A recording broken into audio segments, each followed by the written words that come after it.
Hey guys, Kyle here from the gymnastics course through CrossFit Gymnastics. I'm the lead coach down here in Australasia, so I do Australia, New Zealand and then most of Asia.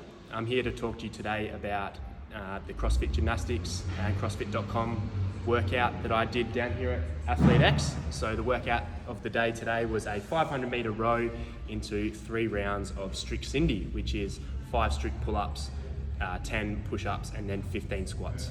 Okay, so some of the scaling options that can be used for this workout. So instead of doing strict pull-ups, we can use a toe spot on the floor with a bar in the rig and do our toe spot pull-ups.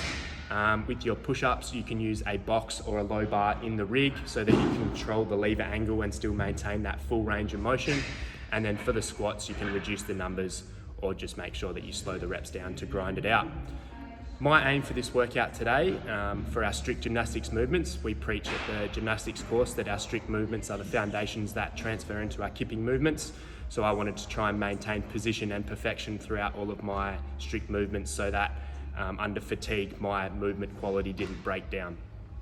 Bit of strategy for this workout. So what I wanted to focus on, I knew the rowing was probably going to be a bit of a struggle for me, having not done much intensity lately. So I wanted to make sure that I rowed at a pace that wasn't going to spike my heart rate too much, which would allow me to then go straight into my gymnastics movements without having to rest too much.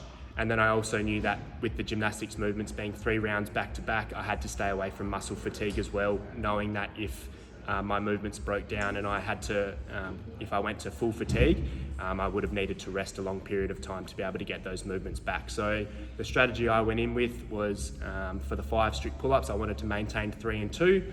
For the 10 push-ups, I wanted to maintain 6 and 4. And then for the squats, I wanted to just grind through at a pace that I knew I could continue without having to rest too long.